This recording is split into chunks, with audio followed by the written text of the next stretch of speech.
ocasión y vamos a pedirle al Señor que sea con nosotros. Vamos a poner este tiempo en manos de nuestro Dios. Eterno Padre, una vez más te damos las gracias por esta grande oportunidad que nos das de meditar en tu hermosa palabra y te rogamos en el nombre de Cristo que, mi Señor, me uses. Que me uses lo que he estudiado a lo largo de la semana, pueda yo exponerlo con la mayor claridad posible. Reconozco, Padre, que soy un siervo inútil, que se me traba la lengua en ocasiones, las ideas a veces se me hacen bolas, pero apelo a ti, mi Dios, que tu Santo Espíritu sea conmigo, que tu poder se perfeccione en mis debilidades y que entonces seas tú, mi Dios, hablando a la congregación. También te ruego que prepares el corazón de cada uno de los que están ya en este salón para que puedan inquirir tu hermosa palabra y todos seamos edificados y redarguidos por ella. Te lo pedimos, bendito Padre, en el nombre de Jesús, nuestro Señor y Salvador. Amén. Muy bien. Pues vamos a continuar con la exposición de la primera carta a los Tesalonicenses en el capítulo 5. Nada más que hoy vamos a estudiar a partir del versículo 4 al versículo 11. Bájale tantito, mi hermano, al micrófono. Tantito, porque siento que está muy fuerte. ¿No lo sienten fuerte ustedes? Sí, ¿verdad? Un poquito. Muy bien. A ver, ahí déjame. ¿Me escuchas bien? Sí, me escucha bien. Sí, ya estaba durmiendo, hermano. Sí, me escucha. Muy bien. Primera carta a los Tesalonicenses, capítulo 5, versículos del 4 al 11. Ya lo leímos, así que, hermano, quiero entrar de lleno al texto. El texto está hablando de dos tipos de personas, ¿cierto? Dos tipos de personas. ¿Quiénes son dos tipos de personas? Fácil. Los creyentes y los no creyentes.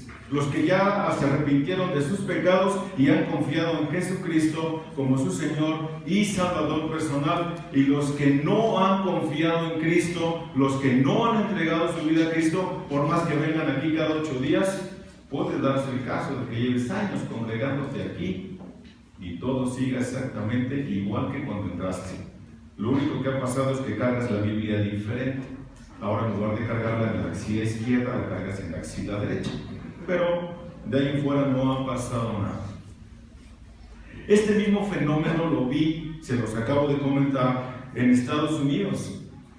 Los Ángeles es una ciudad que está llena de gente de todas partes del mundo, no solamente latinos.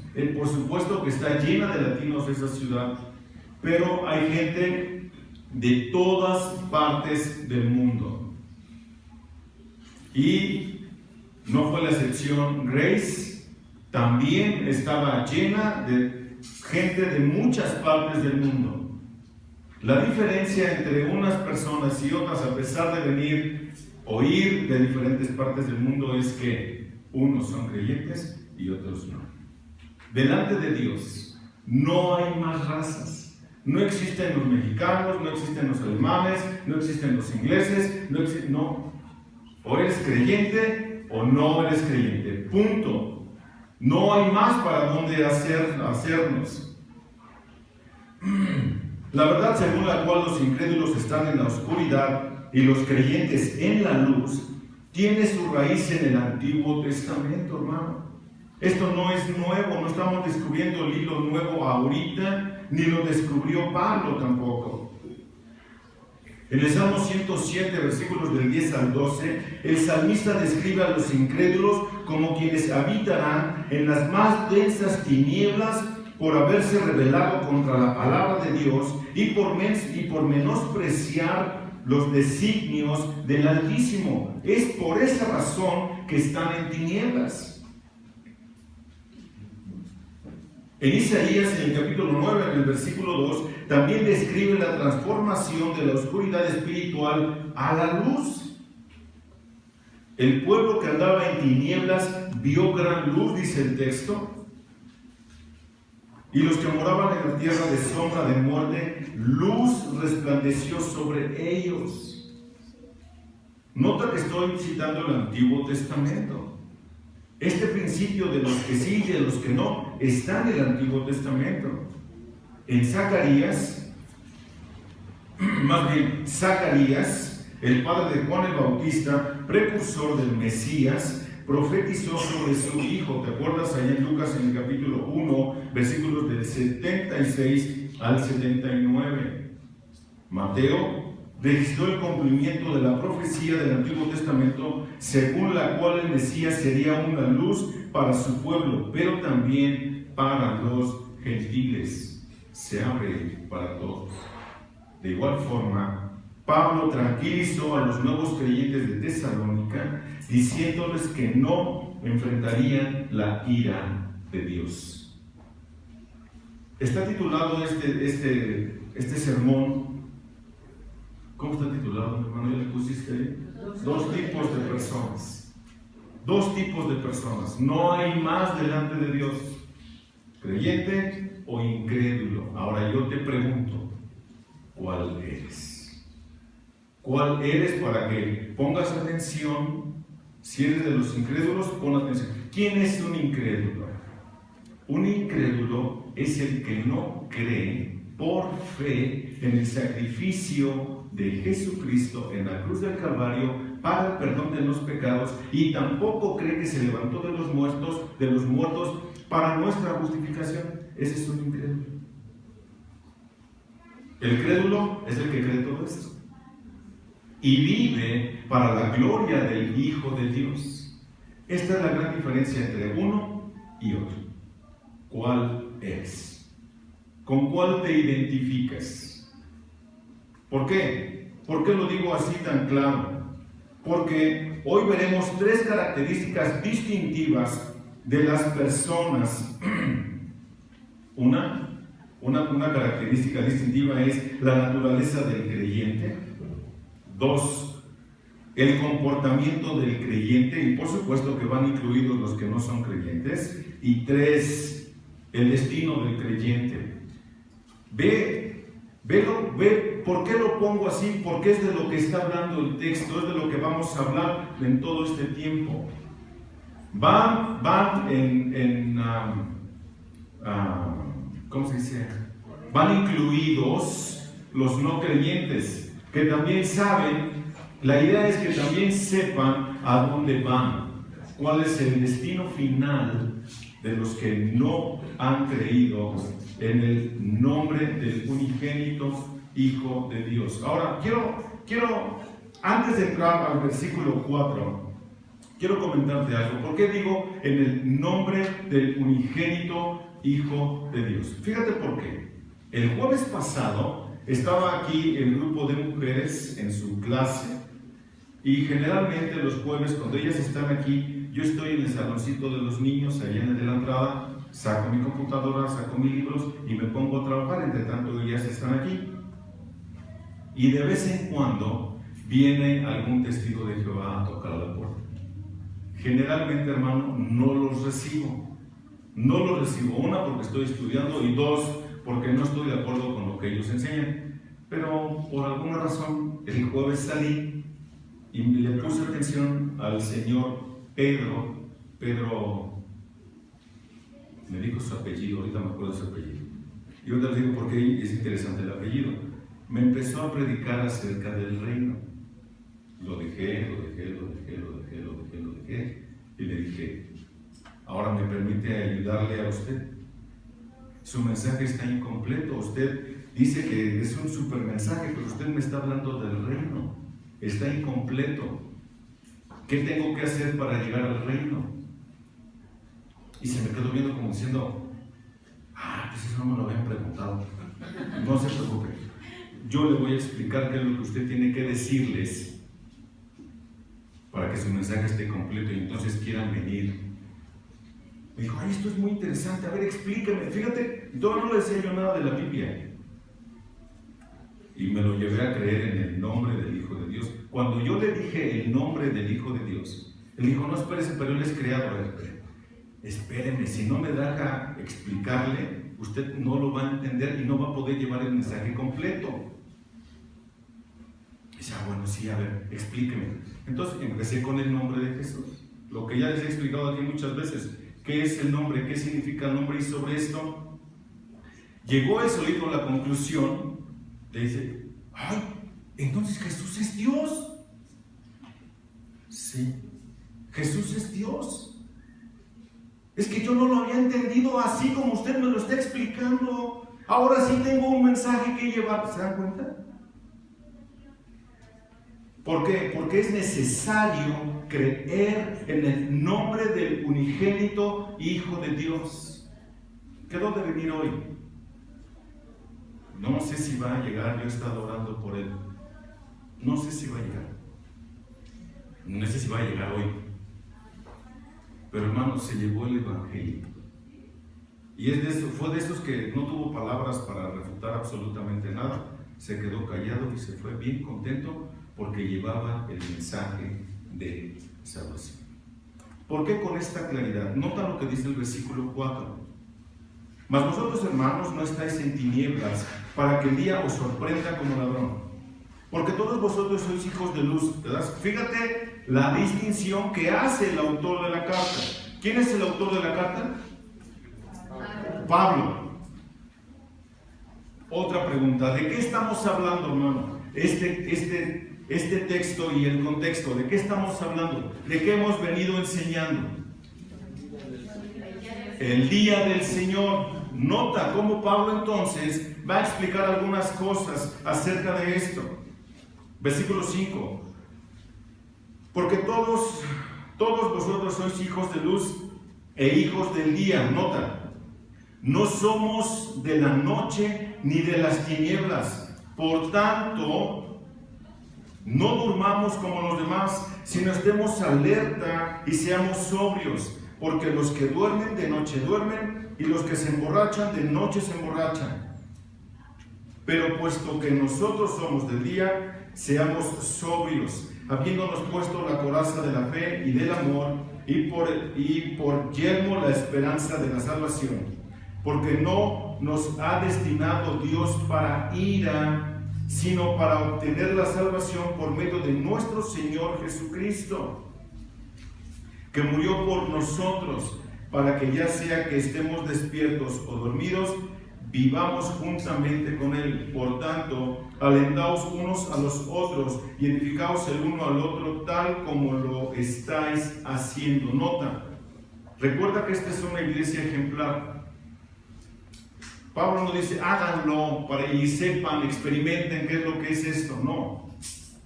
Dice, ya lo estáis haciendo. Entonces, primer punto, la naturaleza del creyente, versículos 4 y 5. La expresión más vosotros presenta un contraste con el versículo 3, que cuando estén diciendo, ¿quiénes estén diciendo?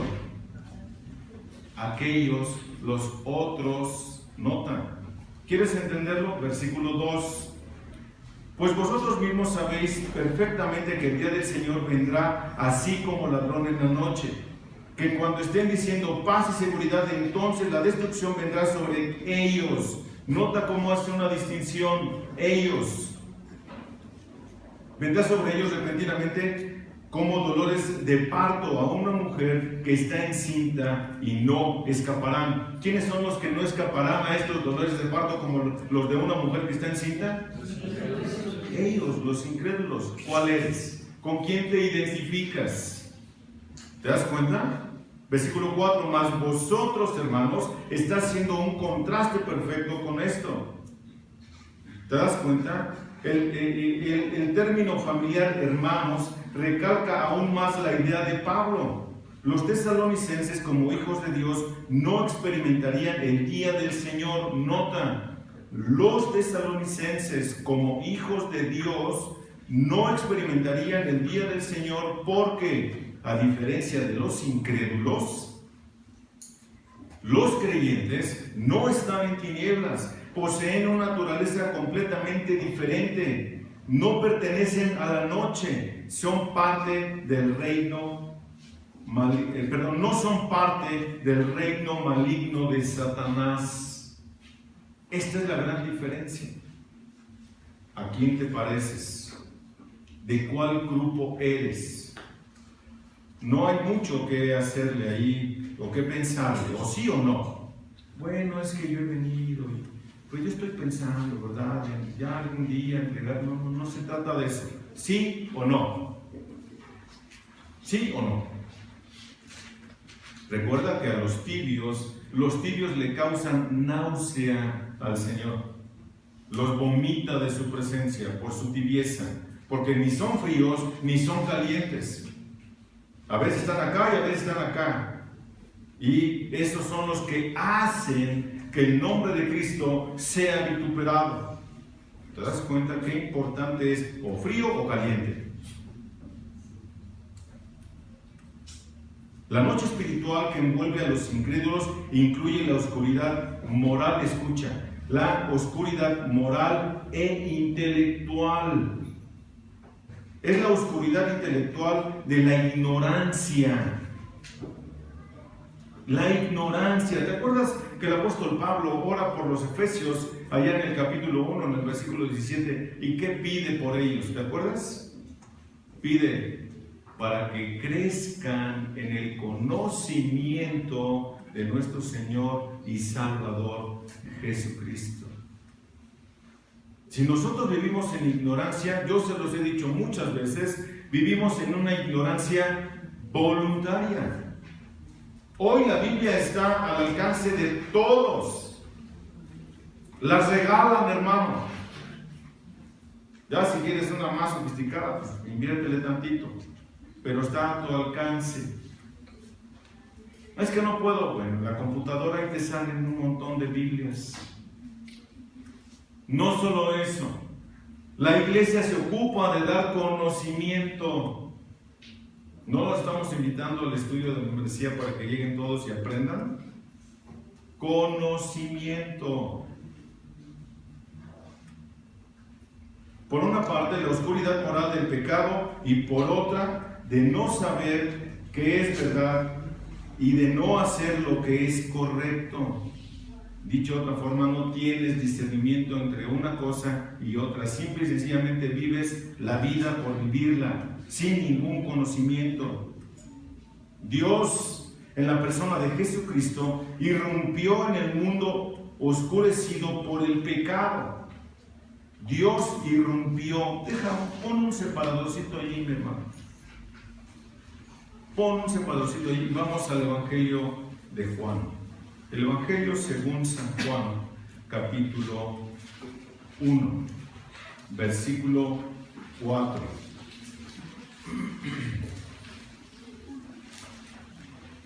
Fíjate lo que dice el texto. En él estaba la vida y la vida era la luz de los hombres. ¿En quién estaba la vida? Jesús. En Jesús. ¿Y quién es la luz de los hombres? Jesús. ¿Te das cuenta? Versículo 9.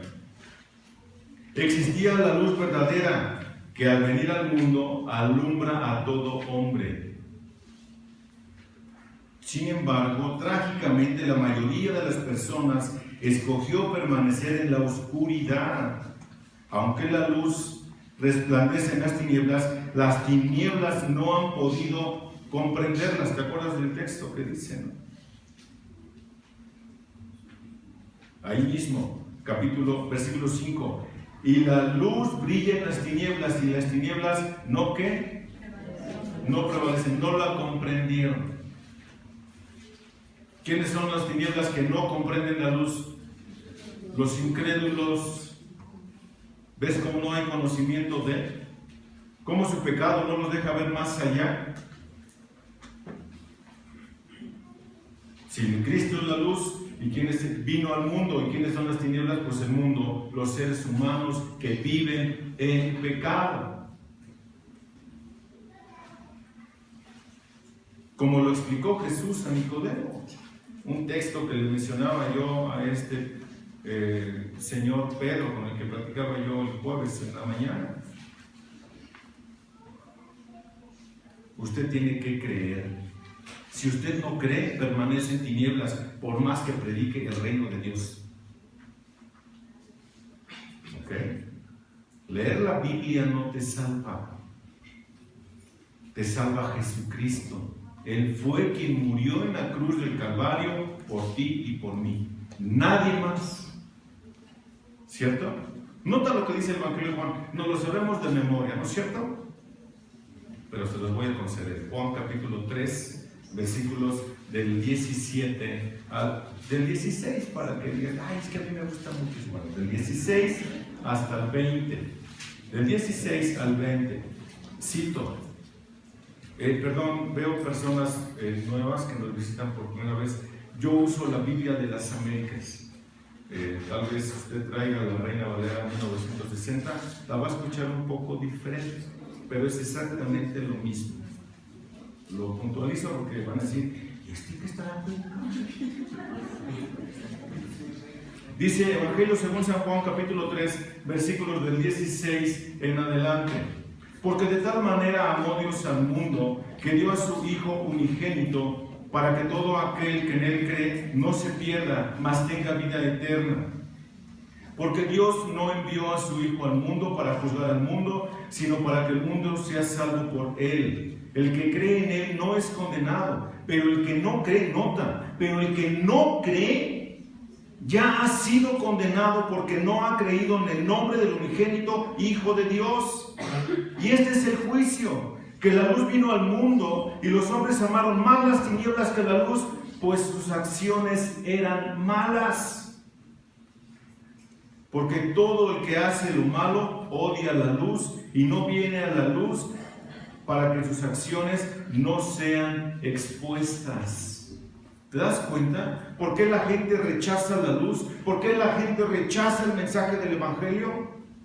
Porque sus obras, sus acciones son malas. Hay pecado en la vida de las personas. Tú y yo estábamos así. Tú y yo éramos de esos. ¿No es cierto? El que diga que no es pecador, está haciendo a Dios mentiroso y no hay verdad en él. Fácil, eso lo concluye el apóstol Juan en su primera carta. Entonces, Pablo está haciendo una diferencia entre uno y otro. Pablo escribió a los Efesios en el capítulo 4. Vamos allá adelante, hermanos. Efesios capítulo 4.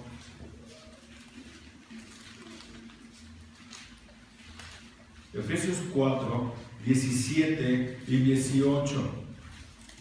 Esto digo pues, y afirmo juntamente con el Señor, que ya no andéis así como andan también los gentiles en la vanidad de su mente. Nota, que no se te olvide lo que dice nuestro texto.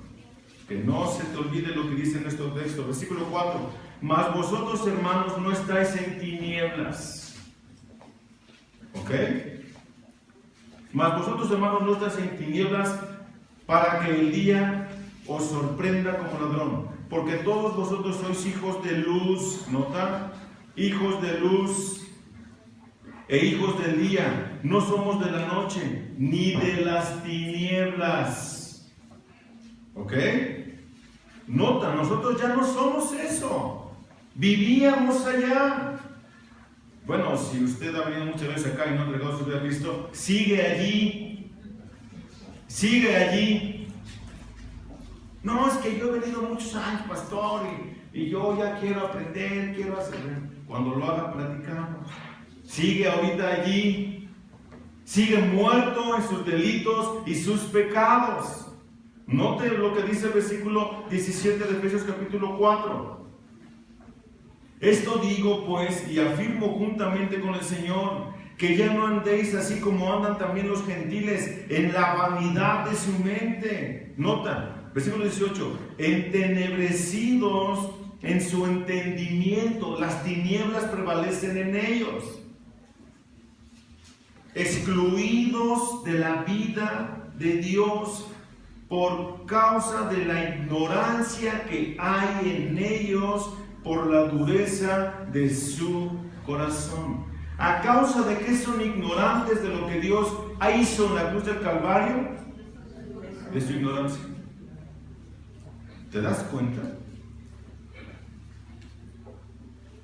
Entonces los incrédulos no solo están en la oscuridad, están muertos en delitos y pecados. Pero nosotros no somos así, dijo Pablo, ¿no es cierto? Nosotros no estamos allí. Todos los creyentes en otro tiempo eran tinieblas, ¿sí o no? De eso da testimonio el mismo apóstol Pablo en la misma carta, en el capítulo 2, versículos del 1 al 3. Nota, Él os dio vida a vosotros que estabais como muertos en vuestros delitos y pecados, en los cuales anduvisteis en otro tiempo según la corriente de este mundo, conforme al príncipe de la potestad del aire, el espíritu que ahora opera en los hijos de desobediencia. Nota entonces que Pablo está hablando con los tesalonicenses, pero les está diciendo su nueva naturaleza. Le está diciendo lo que eran antes y lo que son hoy. Tú y yo tenemos una nueva naturaleza, ¿cierto? Que batalla con la antigua es muy cierto. Que todos los días debemos de batallar una guerra espiritual carnal, mi carne con mi espíritu, porque el espíritu está dispuesto, mas la carne se revela, dice Pablo. Todos los días debemos de estar batallando una vida espiritual, carnal, entre nosotros, para vencer nuestra carne y vivir en el espíritu. Eso es lo que Pablo está diciendo. Con nuestros hechos debemos de demostrar a quién seguimos, por qué lo seguimos. No debemos de ser ignorantes. Hermano, nunca digas, el pastor dijo que, nunca digas eso. Si tú contestas alguna pregunta así, eres un borrego. Ahí vas, y nunca lees. Ponte a leer. Para que no te cuenten, hermano. Sal de la ignorancia. Sal de la ignorancia. En Lucas, en el capítulo 22, versículo 51, Jesús llamó a Satanás la potestad de las tinieblas. Y en Efesios capítulo 2 es el príncipe de la potestad del aire. ¿Te das cuenta cómo sigue en tinieblas el mundo? La gente sigue en tinieblas. Pero los creyentes no están perdidos en la oscuridad de la ignorancia. La diferencia es que uno es ignorante y el otro no. El creyente no está perdido en la oscuridad de la ignorancia. No está perdido en la oscuridad de la ignorancia, no está perdido en el pecado y no está perdido en rebelión. Porque fuimos rescatados exactamente de allí. Jesús dijo en Juan 8:12, vamos a estar viendo pasajes, hermanos, así que te sugiero que te sientes al lado de Chucho porque los encuentra bien rápido los textos. Le salió, no juntos con él. Versículo 12 de Juan capítulo 8. Jesús les habló otra vez diciendo, yo soy la luz del mundo. El que me sigue no andará en tinieblas, sino que tendrá la luz de la vida. Nota, el que me sigue no andará o no tendrá tinieblas. Esta es la enseñanza que trae desde el capítulo 5. Una diferencia en nuestra forma de vivir. En el Sermón del Monte llamó a los creyentes la luz del mundo, allá en Mateo, en el capítulo 5, versículo 14. Y un texto que me encanta, primera de Juan, capítulo 1, versículo 7, se lo saben de memoria, hermano. ¿No? Bueno, búsquenlo pues.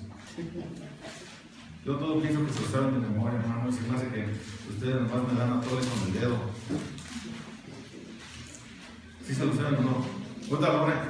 Sí me lo sé. Pues, a ver, dime. Fíjate. Paz, Oscar, por favor. Ponte de pie y dale lectura, hermano. Mas si andamos en luz, como Él está en luz, tenemos comunión los unos con los otros, y la sangre de Jesús, su Hijo, nos limpia de todo pecado. Amén. ¿Te das cuenta? Si andamos en ¿dónde? En luz. Aquí no hay de que, oye, es que se me fundió el foco. No, hermano. En luz, en luz. ni están en la oscuridad, porque practicamos la verdad. ¿Qué es practicar la verdad? ¿Sabes? Ya, hermano, ya fuimos salvos por fe, ¿cierto? Cuando Dios nos llamó, cuando nos anunciaron el Evangelio, nos crucificaron, nos salvaron y ahora estamos acá de este lado del agujero. ¿Sí o no? Ok. Ahora, ¿qué es andar en la verdad? ¿Mande? Vivir en santidad, fácil. ¿Qué implica esa palabrita santidad? ¿O qué implica la frase vivir en santidad? Obediencia a Dios, apartado para Dios, vivir excluido del mundo y vivir para Dios. Eso es vivir en santidad.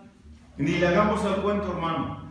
Ni le hagamos al cuento. Usted no ha podido ser, oye, es que usted es muy radical, usted parece un fariseo, legalista, mocho. No. Aquí dice lo que dice. Ni le estoy rebuscando, ni estoy haciendo nada. Es lo que es. Ambigüedades no se pueden. ¿Ok? Fíjate lo que dice Juan capítulo 3, versículo 21. Amados, si nuestro corazón no nos condena, espérense, me equivoqué. No, sí, Juan 3, 21. Espera, es que estoy en otra carta. Perdonen, hermanos, yo también me equivoco. Me equivoqué de carta, hermanos. Estaba yo emocionado. Me equivoqué de carta, pues dije, ¿qué pasó? No es lo que yo quería. Ahora sí, San Juan capítulo 3, versículo 21. Pero el que practica la verdad viene a la luz, para que sus acciones sean manifestadas, que han sido hechas en Dios. Wow. Dime qué haces y te diré quién eres. El viernes estábamos en la clase de matrimonios, que también los invitamos a todos, hermanos. Estamos tocando el punto de la crianza de los niños y nos dimos cuenta que nuestros hijos son pecadores y van rumbo al infierno. Amén. ¿Cómo? No, hermana, que no se vayan. Entre tanto vivan, hay esperanza. Todavía no. No, hoy no aplicó, hermana. No, ya los queremos en el infierno. No, todavía no. Hermano, pues por eso, porque todos somos una bola de pecadores, necesitamos a Cristo, hermano. Y necesitamos, nosotros que somos papás, nota, tratar con el corazón de nuestro hijo. Del corazón de nuestro hijo salen todas las cosas malas. Necesitan a Cristo, ¿cierto?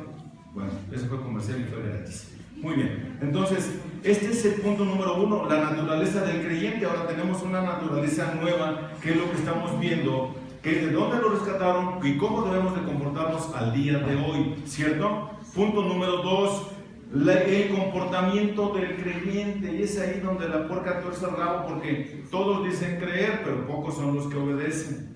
Hay 3 cosas en las que nosotros debemos de ocuparnos todos los días de nuestra vida. Escucha, 3 cosas en las que nosotros debemos ocuparnos todos los días de nuestra vida, y son amar, temer y obedecer a Dios.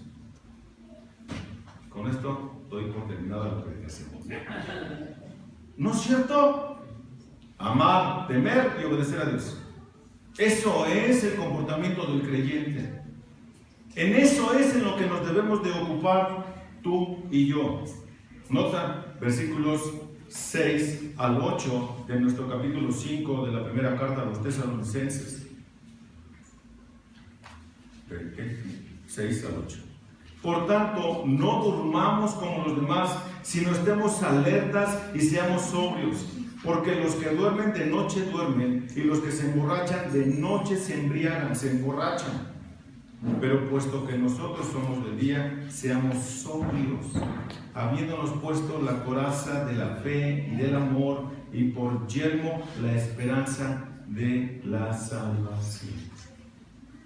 Ahora noten, hermanos, que Pablo les dice primero que lo que son. Ahora tienen los tesalonicenses una naturaleza divina. Y ahora, a partir del versículo 6, les va a decir a los tesalonicenses lo que deben hacer. Lo que deben hacer. Dicho de otra forma, ya te dije lo que eres salvo, tienes una naturaleza divina, somos extranjeros y peregrinos, ahora compórtate como tal. Eso es lo que vamos a ver hoy, ahorita. Entre el día de hoy, hermano, entre el día de hoy y el día en que Dios vierta toda su ira, tú necesitas estar sobrio. Sobrio. ¿Qué es sobrio? Es juicioso y o moderado. Esa es la forma en la que nosotros tenemos que comportarnos, y los tesalonicenses también, para que seáis consistentes, para que esto sea consistente con tu naturaleza. Es como el agua. ¿Para qué sirve esta botellita? ¿Por qué me diste la botellita esta semana? Pues por si se me reseca la garganta, por si me da sed. Saludos.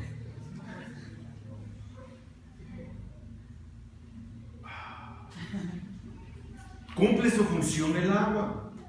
El agua tiene una naturaleza y ha sido diseñada para algo específico, para saciar la sed. Los minerales que debe traer, que estas no los traen, nos debe de hidratar para que podamos seguir trabajando el día a día, ¿cierto? La luz cumple su función para lo que fue diseñada, sí. Si ahorita se nos va la luz, hay luz allá afuera y alumbra para adentro. Cumple su función la luz disipa la oscuridad, ¿cierto? El fuego. A ver, cuando se echa una llamada gigante, acércate. Y ni siquiera puedes tanto porque de lejos ya sientes que te está rostizando, ¿no es cierto? Cumple su función. Esa es la naturaleza para la cual fue diseñado. Ahora nosotros, ¿cómo estamos? Así como es de ilógico que si está el fuego yo me acerco y me refresca, eso es ilógico, ¿cierto? Yo me acerco al fuego y me quema. Me tomo el agua y debe de refrescarme, debe de quitarme mi sed. De la misma forma, si yo soy hijo de Dios, debo de comportarme como un hijo de Dios. Así de simple y de sencillo, hermano. Es por eso que Pablo dice, por lo tanto, usa esta palabra muy interesante, por tanto, o porque ya les dije lo anterior, a causa de que ustedes no están en tinieblas, dicen los tesalonicenses. No durmamos como los demás, sino estemos alertas y seamos sobrios. Y recuerda que esta palabra dormir tiene 3 usos diferentes en el Nuevo Testamento. Uno, es el significado literal de dormir, de cuando ya dices, ya vamos. Ese es uno. 2, en el sentido figurado, tiene el sentido de aquellos que mueren, como lo vimos en el capítulo 4, ¿te acuerdas? Cuando está hablando de los que duermen. Pero no queremos, hermanos, que ignoréis acerca de los que duermen, de los que ya están muertos. Es la segunda forma en la que se usa esta palabra en el Nuevo Testamento. Y 3, que es que Pablo usa aquí de aquellos que son espiritualmente indiferentes. ¿Qué es lo que está diciendo aquí? Los que son indiferentes. Entonces, en vista de que somos hijos de la luz, no es consistente en que seamos indiferentes como los demás que no conocen la luz. Él habla de los demás en el capítulo 4, ya se lo leí hace un ratito, cuando dice, no quiero que ignoréis acerca de los que duermen, para que no os entristezcáis como los demás. Entonces dice que nosotros no debemos de ser indiferentes como los demás, nota, sino estemos alerta. Para que yo pueda estar alerta, debo de estar despierto. Algunos usan este tiempo para dormir. Voy a procurar no despertar. No te des tan duro tampoco. ¿Qué tal es sonámbulo, hermano? Dice, por tanto, por cuanto eres hijo de la luz, no durmamos como los demás, como los que no están en la luz, sino estemos alertas, despiertos, en buen juicio, cabales. Eso es estar alerta. Y seamos sobrios, maduros, tranquilos. Piensa las cosas 2 veces antes de hacerlas. No seas como los demás. Tiene que haber una diferencia de comportamiento entre tú o nosotros y los demás. Es lo que Pablo le está diciendo a los tesalonicenses. Nota, porque los que duermen, de noche duermen, y los que se emborrachan, de noche se emborrachan. Nota la diferencia que Pablo está haciendo. Nota. Está entre los dormidos y los despiertos, los de la luz y los de las tinieblas. Los que están dormidos están en las tinieblas, por eso duermen. ¿Por qué se emborrachan? Porque están en las tinieblas. Aquí podríamos formular una pregunta que tal vez le podrían haber hecho los tesalonicenses a Pablo. ¿Qué tenemos que hacer, Pablo? El profeta Joel dice que es un día grande y terrible el que viene, el día del Señor. Isaías dice que es un día de venganza. Y no solo eso, no sabemos cuándo es, Pablo, pues a nosotros no se nos toca conocer los tiempos y las sazones. ¿Qué hacemos, Pablo? ¿Qué es lo que tenemos que hacer? Estén alertas y sean sobrios. Ahí está la respuesta. Este es el comportamiento que tú y yo debemos de tener al decir que estamos en Cristo. El estar alerta no solamente implica el estar despierto, sino debo de estar alerta de cuidarme a mí mismo de no caer en pecado. ¿Ok? Ponme atención a lo que está diciendo Pablo, de qué es lo que venimos hablando y cómo es lo que Pablo empieza a enseñar. Alerta, cuídate a ti mismo, vigílate a ti mismo que no peques. Por eso les hacía el énfasis hace un ratito, cuando es que vivamos en santidad, apartados para Dios. Sobrios, está alerta, cuidándote a ti mismo. Todos tenemos debilidades, ¿cierto? El que estemos en Cristo no significa que ya no batallamos con pecados. ¿O sí? No, hermano, seguimos batallando con pecados todos los días de nuestra vida. Estamos leyendo, Están leyendo los estudiantes del seminario. Están leyendo el libro de la mortificación del pecado. ¿Cierto? En el capítulo 5, John Owen dice que no creas que ya venciste al pecado porque se quedó quieto en ti. No lo creas. Simplemente se quedó quieto. Te va a brincar al rato. No lo has vencido. Ahí está. Es tu gran enemigo de aquí hasta que Cristo venga o hasta que te mueras. Lo que acontezca primero. Por eso dice Pablo, estén alertas. Sean sobrios. Piensen de sí con cordura. Piensen de sí con cordura, es lo que Pablo está diciendo. Porque los que duermen, de noche duermen. Parece que es algo lógico. Dice, bueno, pues claro, la noche se hizo para dormir. ¿No? Porque los que duermen, de noche duermen. Y los que se emborrachan, de noche se emborrachan. Dormir es la condición natural de las personas de la noche. Escucha. Dormir es la condición natural de las personas de la noche. Pero las personas del día velan. Esta palabra velar es muy interesante. Es la palabra Gregorio, de donde se deriva nuestro nombre Gregorio. El Goyito se supone que es alguien que está despierto, siempre está alerta, vigilante. ¿No tenemos aquí ningún Gregorio? Alabado sea Dios. Vamos a bautizarnos. A diferencia de las personas de la noche, o adormecidas o atontadas, eso es lo que significa la palabra. Esto está dando a entender Pablo. A las personas del día están despiertas y son capaces de determinar rápidamente qué está ocurriendo en la dimensión espiritual. Los que están alerta, los dormidos no, pues se percatan de eso.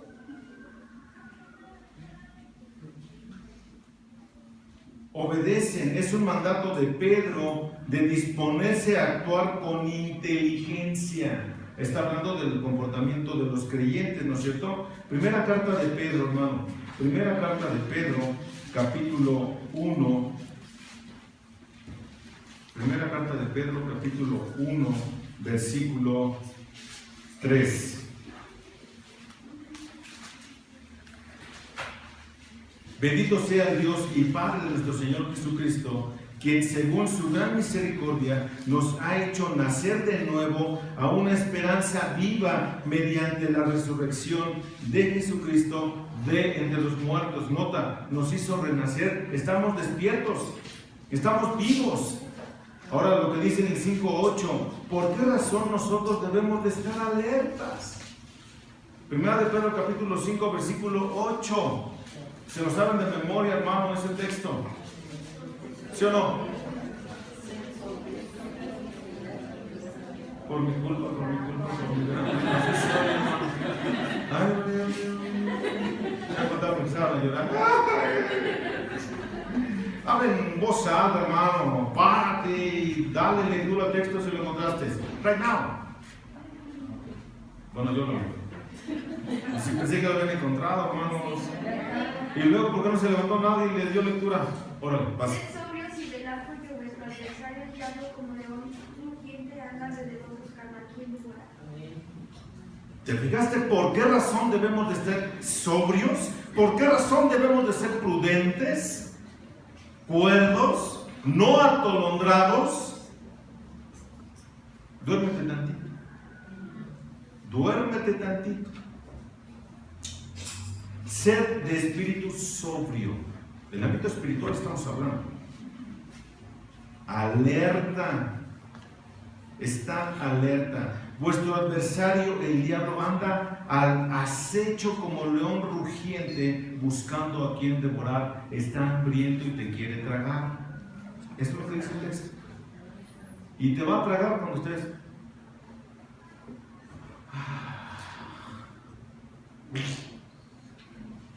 Ahí vas a ver lo que es amar a Dios en el hocico de un león. Y sabiendo que el día del Señor viene, por eso debemos de estar alertas. Ahora en la segunda carta, en el capítulo 3, versículo 10. Segunda carta de Pedro, capítulo 3, versículo 10. Pero el día del Señor vendrá como ladrón, en el cual los cielos pasarán con gran estruendo, y los elementos serán destruidos con fuego intenso, y la tierra y las obras que hay en ella serán quemadas. El día del Señor. Por eso debemos de estar, nosotros por supuesto que no vamos a... Esa es la esperanza que estamos estudiando. ¿No es cierto? Pero ahora Pablo no está hablando en el sentido literal, sino en el sentido inmoral, que incluye borracheras, que va más allá en el sentido de los deseos carnales.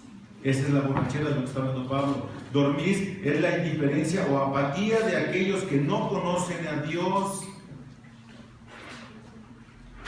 Mi llamado en este texto es a vivir lo que ya soy, no a vivir lo que no soy. Versículo 8. Pero puesto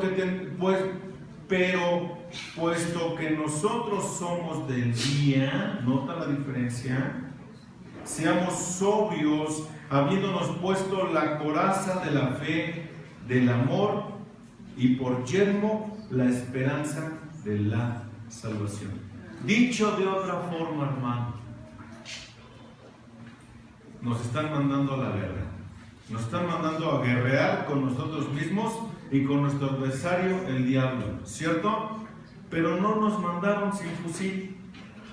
Nos dieron los elementos necesarios para poder atender a todo esto. ¿No es cierto?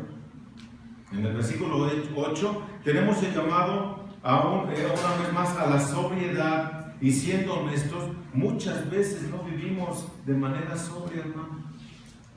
Cualquiera de nosotros.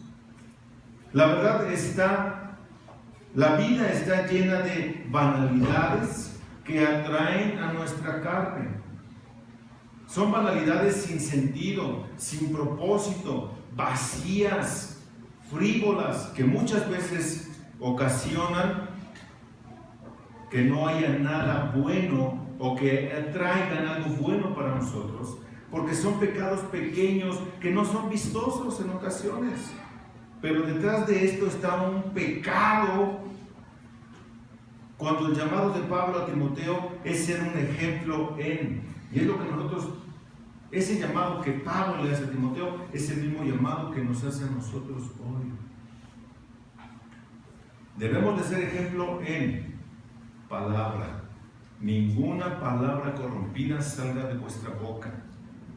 Nota, ninguna. Ay, es que se me ninguna. Ay, ninguna. Ay, ¿a poco ofendo ninguna? ¿Qué parte de ninguna no nos queda claro? Ninguna, por eso no lo entendemos. No había yo caído en cuenta en eso. Nota, entonces en palabra, en conducta, de modo tal que nuestra conducta debe de reflejar la imagen del Hijo de Dios. Si nuestra conducta no va acorde con lo que digo, no tiene credibilidad lo que yo digo que soy. Debo de ser ejemplo en amor, debo de ser ejemplo en fe, debo de ser ejemplo en esperanza. Ahora nota, hermano, no se trata de esforzarse por hacerlo. No, hermano, no te esfuerces en hacerlo. Hazlo. Hagámoslo. No, aquí no está que bueno, pues si puedes, ¿verdad? Ejercítate un poquito y échale ganita. No. O sí o no. Aquí no hay de piña para la niña. O sí o no. No se trata de que te esfuerces a ver si puedes. Se trata de que lo tienes que hacer porque eres un hijo de la luz. Nada más por eso. Ahora Pablo está pensando en un soldado. Y obviamente en un soldado de aquella época, un soldado romano tal vez. Porque ciertamente no nos mandan a una guerra sin fusil, hermano. Nos dan todo lo que necesitamos. ¿Por qué? Porque le dice la coraza. Un soldado protegía sus órganos vitales con la coraza, la zona donde más era vulnerable. Era el equivalente antiguo de un chaleco a prueba de balas. Esa es la coraza.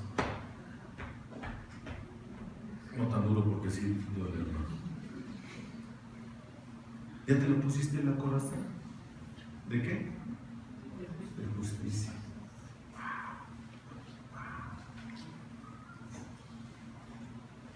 El equivalente a un chaleco a prueba de balas. La función obvia del yelmo, como un casco moderno de motociclismo o de fútbol americano, pues era el casco que usaban aquí con su cepillo aquí arriba, ¿no? Era proteger la cabeza de los embates que de otra manera podrían aplastarla. La coraza, ¿cómo podríamos ponernos hoy una coraza, hermano? Una coraza, perdón, un yelmo. ¿Qué usarías para eso? Para que no te ataquen. Memorizando la palabra de Dios. Renovando nuestro entendimiento para que entonces podamos comprobar cuál es la buena voluntad de Dios, que es agradable y es perfecta. Romanos capítulo 12, ¿no es cierto? Fácil, hermanos. Es que leí aquí. Ya les pasará nuestro día. La coraza de fe y de amor y el yelmo de la esperanza de salvación equipan al soldado cristiano para estar firmes contra las acechanzas del diablo. ¿No es cierto? Si no, ¿cómo? Fe, amor y esperanza, la mayoría de los comentaristas concuerdan en esto, forman la tríada suprema de las virtudes cristianas. Escucha, fe, amor y esperanza forman la tríada suprema de las virtudes cristianas. También aportan una defensa excelente contra la tentación. La fe es la confianza en el poder, promesas y plan de Dios. Es la creencia firme en que Dios es completamente confiable en todo lo que Él dice y en todo lo que Él hace. Esto es la fe. El amor, Dios es amor. Y nota, solamente en quien se ha perfeccionado el amor de Dios, entonces tiene la capacidad de amar de la misma forma en la que Dios amó, sin esperar nunca absolutamente nada a cambio. Por eso es la tríada perfecta. Y la esperanza. Si tú no tienes esperanza en Cristo, no tienes nada. ¿Qué es lo que esperamos entonces de los cielos? A Cristo.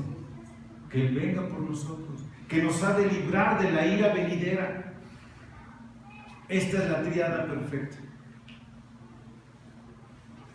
¿No es cierto, hermano? Entonces ya vimos la naturaleza del creyente.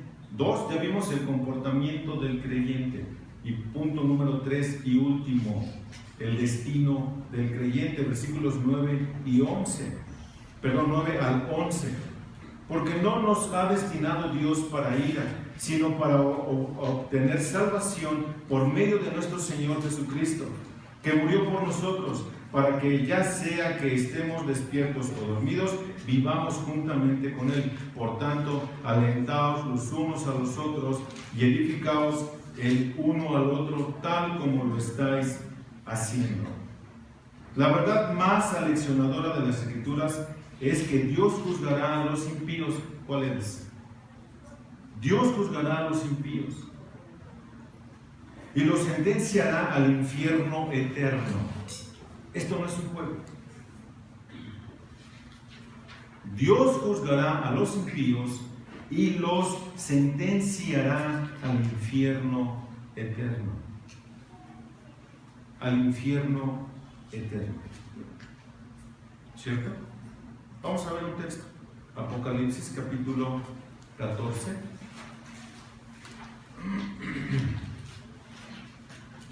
Apocalipsis capítulo 14, versículos del 9 al 11. Entonces los siguió otro ángel, el tercero, diciendo a gran voz: si alguno adora a la bestia y a su imagen y recibe una marca en su frente o en su mano, él también beberá del vino del furor de Dios, que está preparado puro en el cáliz de su ira, y será atormentado con fuego y azufre delante de los santos ángeles y en presencia del Cordero. Y el humo de su tormento asciende por los siglos de los siglos, y no tienen reposo, ni de día ni de noche, los que adoran a la bestia y a su imagen, y cualquiera que reciba la marca de su nombre. De su nombre. ¿Te das cuenta? Es un tormento eterno donde vas a estar consciente. Donde vas a estar consciente. Donde nunca jamás terminarás de achicharrarte.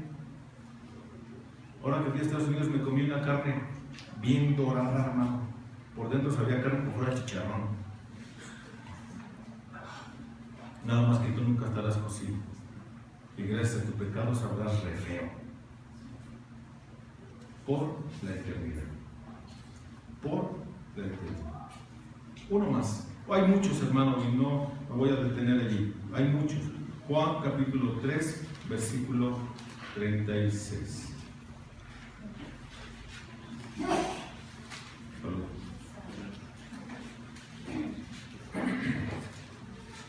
¿Lo tienes? Nota. El que cree en el Hijo tiene la vida eterna, pero el que no obedece al Hijo no verá la vida, sino que la ira de Dios permanece sobre él. Otra vez, esto no es un juego. No estamos jugando a la iglesita a ver qué pasa, qué bien padre, somos una hermandad. No. A esto no jugamos. O somos o no somos. Porque si no eres, la ira de Dios estará sobre ti todos los días de tu vida y pagarás en el infierno eterno todo el resto de tu vida eterna. O sea, nunca cesará. Nunca te podrán sacar de allí. Y por más que quieras ponerte de pie para acusar a Dios, porque por su culpa tú estás en el infierno, más te hundirás. Porque Dios le da la oportunidad de salvación a todos. En ese momento Dios te hace responsable. Dios te hace responsable. Ahí está la salvación. Es algo difícil de entender. Por otra parte, la verdad bendita para los creyentes es que no los ha puesto Dios para ira, como leímos en el capítulo 1 de la carta que estamos estudiando, en el versículo 10. Capítulo 1, versículo 10. Y esperar de los cielos a su Hijo, el cual resucitó de entre los muertos, es decir, a Jesús, quien nos libra de la ira venidera, como su naturaleza establecida en el pasado en la salvación y su patrón presente de obediencia, el destino futuro de las personas del día les separa de las personas de la noche. La palabra puesto expresa la puesta en práctica del plan soberano y divino, inexorable, la salvación de los creyentes. Jesús prometió que los creyentes heredarían el reino preparado para ellos desde la fundación del mundo.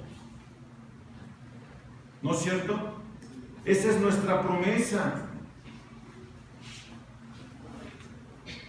Ahora quiero que veamos tres bases para tener esperanza, o por la cual los tesalonicenses tenían esperanza. Versículo 9 y 10. Fíjate lo que dice. Porque no nos ha destinado Dios para ira. Esa es una base de esperanza. No vamos a sufrir la ira de Dios. Dios vertió en Cristo su ira por el pecado. Por eso nos libró a ti y a mí. Esta es la única forma en la que usted puede pasar de la oscuridad a la luz. Ahora nota, sino para obtener salvación por medio de nuestro Señor Jesucristo. Si usted no confía, escuche y ponga atención cómo comencé el mensaje. Comencé con el Evangelio y termino con el Evangelio. Si usted no cree en el sacrificio del Hijo de Dios, usted está perdido. Usted va al infierno. Si usted no se ha arrepentido de sus pecados y no lleva una vida adecuada en base a las normas establecidas por Dios, usted no es cristiano, usted va al infierno. Que esto le quede claro. Solamente los que han confiado en Cristo, solamente ellos son librados de la ira de Dios. Versículo 10. Murió por nosotros a causa de nuestros pecados, para que ya sea que estemos despiertos o dormidos, vivamos juntamente con Él. Dormidos es muertos y despiertos es vivos. ¿Okay? Entonces, ya sea que estemos muertos o que vivamos, estaremos con el Señor. Esta es otra base de la promesa o de la esperanza que nosotros tenemos, ¿cierto? Así que solamente de esto gozan los hijos de Dios. Solamente, nadie más. Es una expiación ilimitada. Solamente van a gozar de esto los hijos de Dios, los que se conformen o se comporten en base a las normas establecidas por Dios en santidad. Si usted no lo tiene, usted no pasa. Así que mi mejor consejo es arrepiéntase de sus pecados. Confíe en el Señor Jesucristo como su Señor y su Salvador personal. Crea en el nombre del Hijo de Dios. Confíe en Dios y Dios lo librará de la ira venidera. Amén. Amén. Eterno Padre, te damos muchas gracias por tu bondad, por tu amor. Gracias, Padre, porque entendemos que no merecíamos nada de lo que tenemos. Entendemos que no merecíamos la salvación tan grande que nos diste y que nos trasladaste de las tinieblas a la luz admirable para anunciar las virtudes de aquel que nos llamó de las tinieblas a la luz. Tenemos un compromiso que es anunciar las virtudes. Ayúdanos a hacerlo, amado Padre. Ayúdanos a confiar en ti, a honrar, a glorificar. Padre mío, si hubiese alguien en este salón que aún no ha entregado su vida a ti, te ruego que toques su corazón, Señor, que lo traigas al arrepentimiento, para que entonces dicha persona también pueda gozar de la promesa de salvación, de la promesa de ser librado de la ira venidera. Ayúdanos a creer en Dios. Y a los que ya hemos creído, por gracia, ayúdanos a vivir en santidad para que tu Hijo sea glorificado en nuestras vidas. En el nombre de Cristo oramos, eterno Padre.